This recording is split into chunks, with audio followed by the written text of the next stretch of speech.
দর্শক দেখতে পাচ্ছেন কতটা মানবতার জীবন যাপন করছে। একপাশে কুকুর শোয়া, একপাশে এই মানসিক ভারসাম্যহীন মহিলাটি শুয়ে আছে, পাশেই কুকুর।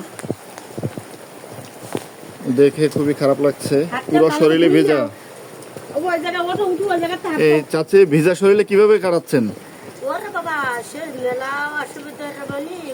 এই যে আপনার এক পাশে কুকুর শুয়ে আছে আর আপনি কুকুরের পাশে শুয়ে আছেন। এই যে কুকুর শোয়া। যাই হোক দর্শক, মানসিক ভারসাম্যহীন মানুষ। কেবল ঘুম থেকে উঠছেন? ভাত খাইছেন? রুটিও খান নাই? পুরো জ্যাকেট তো ভিজা, ভিজা শরীরে সারাদিন কিভাবে কাটাবেন? জামা কাপড় কেউ দেয় না? নিজে বানান? নিজে বানান? আপনি টেইলার?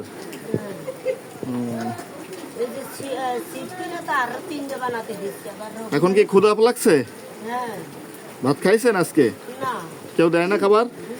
আমি তো মাঝে মাঝে দিয়ে যাই, তারপর কেউ দিছিল? এই যে পুরো ভিজা, আর কোনো শুকনো কাপড় নেই ব্যাগে? দর্শক, কেউ যদি আন্তরিকভাবে এদের জন্য কাপড়ের ব্যবস্থা করতে পারেন, আমি তার প্রতি কৃতজ্ঞ থাকব। প্রচণ্ড ভিজা জামা কাপড় নিয়ে এই বৃষ্টির ভিতরে দিন কাটাচ্ছে। দেখুন পাশে কুকুর শুয়ে আছে, বাহিরে পর্যাপ্ত বৃষ্টি, তার মাঝেও এখানে শুয়ে আছে ভিজা শরীরে। এদেরও জীবন। কেউ যদি এদের জন্য হালকা শুকনো কাপড়ের ব্যবস্থা করে দিতে পারেন, তাদের প্রতি আমি খুবই কৃতজ্ঞ থাকব। খাবার নাও, এই নাও খাবার নাও।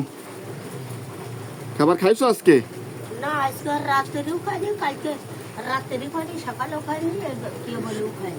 আচ্ছা খাবার খাও, এখন প্যাকেট খুলে খাবার খাও। খিচুড়ি আর ডিম সেদ্ধ। হাসো কেন?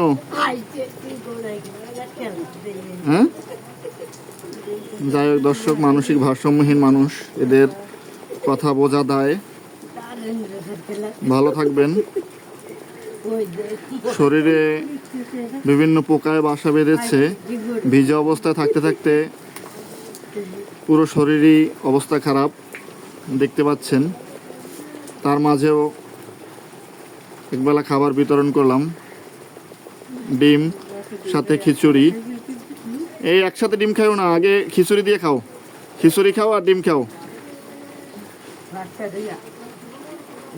ভালো থাকবেন দর্শক।